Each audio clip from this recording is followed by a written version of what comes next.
Sirui just announced a brand new set of full-frame cinema lenses with a fast T1.4 aperture. They are lightweight, compact, and feature an interchangeable mount system with all the mounts included. But that's not even the most impressive thing. The price of these is $15.99 for the whole set. So let's take a closer look and see if these super budget-friendly cinema lenses are actually any good. This is the Sirui Vision Prime 1 series. They are full-frame cinema lenses that come in two different colors. You can either get black or this silver grayish version I have here. And right off the bat, this 3-lens kit gives off a bit of a premium vibe thanks to this really nice flight case that holds all the lenses, the different mounts, and a little mount changing toolkit. The focal lengths available upon the release are 24mm, 35mm, and 50mm. You can either buy them as a 3-lens set for an early bird price of $15.99 or $18.99 after that, or you can buy the lenses separately for $5.49 per lens or $6.49 after the early bird promotion. Sirui also announced that a super wide-angle 15mm and a more telephoto 75mm are coming soon, so it's great to see that they are investing in these Vision Prime series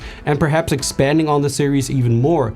But the 3 focal lengths in this kit are already a great start, and I'd say they are the most essential lenses for a lot of productions. When looking at the build quality, the lenses are made from aluminum alloy and feel very well built and high quality. All the mounts have a rubber ring, so there's also a bit of weather sealing here. All 3 lenses have a geared focus ring with a 270-degree focus throw. It turns super smooth, and this was honestly one of the first things that stood out to me when I first held these lenses in my hands. Just how smooth and satisfying the focus ring turns. It has both metric and imperial markings on the ring. The geared aperture ring also turns very smoothly and goes from T1.4 to T16 on all the lenses. These Vision Primes are super compact and lightweight. This makes them ideal for handheld shooting or using them on a gimbal. The 24mm weighs only 602 grams, the 35mm 586 grams, and the 50mm 584 grams. They're all very similar in size and design, and the focus ring and the aperture ring are in the same position on all 3 lenses, which is always great to see. All 3 of them have a 67mm filter thread or a 72mm outer front diameter. The minimum focus distance of this set is also really good, 0.26 meters for the 24mm, 0.3 meters for the 35mm, and 0.43 meters for the 50mm. Now, a very awesome feature of these Vision Prime lenses, and something that I would love to see other brands integrate a lot more as well, is their interchangeable mount system. This set originally came with a Sony E-mount attached to the lens, but included in the kit is a Canon RF mount, a Nikon Z-mount, and a Leica L-mount. And it's super easy to swap mounts. The kit comes with a small screwdriver, which is all you'll need to change the mount. You simply unscrew 4 screws on the back of the lens. You just gotta make sure that you unscrew the correct ones, and that will then loosen the mount. You can then take off the mount, grab whatever mount you need, and make sure you line it up correctly.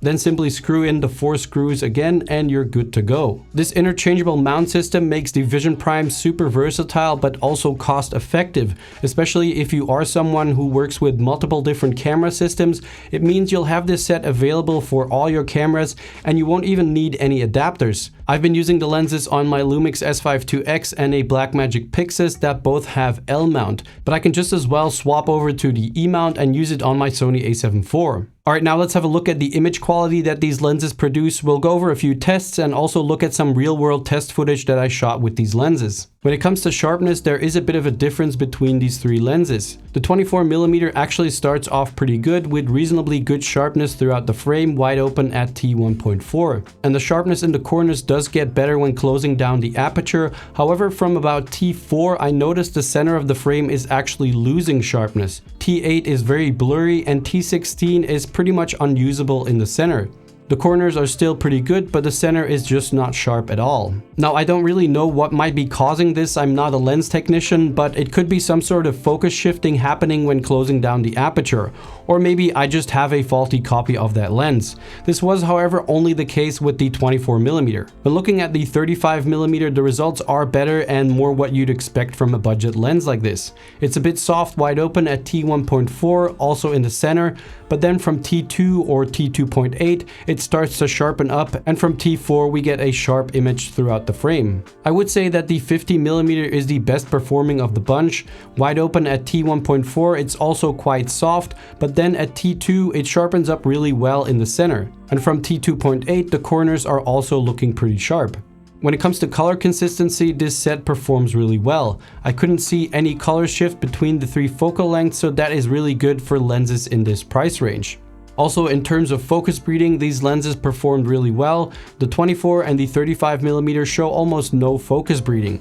Only the 50mm has a minimal amount of focus breeding, but nothing I would personally really worry about. And that 50mm Vision Prime has 18 aperture blades, which produces some really nice round bokeh balls. On the very edge they do become a tiny bit more oval, but overall really good performance. Both the 24 and the 35mm only have 12 aperture blades, and you can tell that the bokeh on these is just a little bit different. It's not as round as on the 50mm, and there is a lot more of this cat eye bokeh going on towards the edges of the frame. But overall, when looking at some of the real world test footage I shot with these lenses, the focus roll off is really nice and smooth. I think the Vision Primes produce a very natural looking image, which I would say a lot of filmmakers are looking for with these types of lenses. Moving on to some more tests, these lenses do flare quite a bit. Especially the 24mm has some very outspoken flaring going on. This is obviously all dependent on personal taste, but I really like the flaring on the 35mm and the 50mm. The circular flare on the 24mm is however a bit too much for me.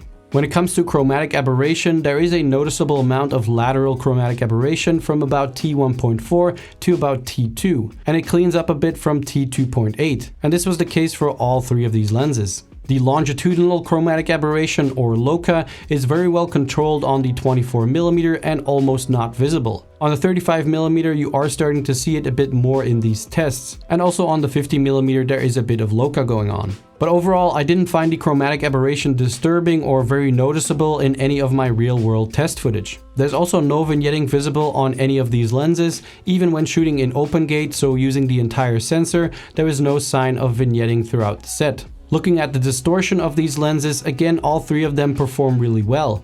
There's hardly any distortion visible on either the 24mm, 35mm or 50mm, and nothing seemed out of the ordinary when testing for distortion. Now, if we have a look at some of the alternatives on the market right now, this set is absolutely insanely cheap for what you're getting. I recently talked about the Typox Samara Cs in another video, which are really affordable lenses. They are small, fast, and also full frame, and I thought the Samara Cs were great value at around $900 per lens. But the Sirui Vision Primes are only $549 per lens, and even after the early bird deal, they are $649. And I don't think that there are any lenses like this at this price range available right now. Another competitor would be the Nisi Athenas. These are a very expansive and high quality set of cinema lenses, also small and lightweight with amazing image quality. But here you're looking at around $1,200 per lens, which is almost the price of this entire 3-lens kit. Now, all of these lenses definitely have a different look and feel to the images they produce, and of course there is some difference in image quality. So it does also come down to what your taste is and what you are expecting from these lenses. But when it comes to build quality and just overall what you are getting with this set of Sirui lenses, I honestly find it almost hard to believe that these Vision Primes are so cheap. They're definitely not perfect, especially the 24mm has quite a few interesting quirks, but for this price, I think they are incredible value for someone who doesn't have a huge budget and would like to get a set of cinema lenses. And maybe you don't even want a set of lenses that looks clinically perfect. Like I said, the build quality is really good. You get a nice flight case with the 3-lens set, and let's not forget the interchangeable mount system, which I think is really cool that they were able to add this at this price range. So I think you're getting something that feels premium, but you're only paying a super budget price. If you are interested in these Sirui Vision Prime cinema lenses, they will be available at the early bird price via Kickstarter on the 20th of February, and I'll leave a link in the video description to where you can find them. Anyway, that's it for this video. If you have any questions, just leave them down in the comments. Thanks a lot for watching, and I'll see you guys in the next one. Bye!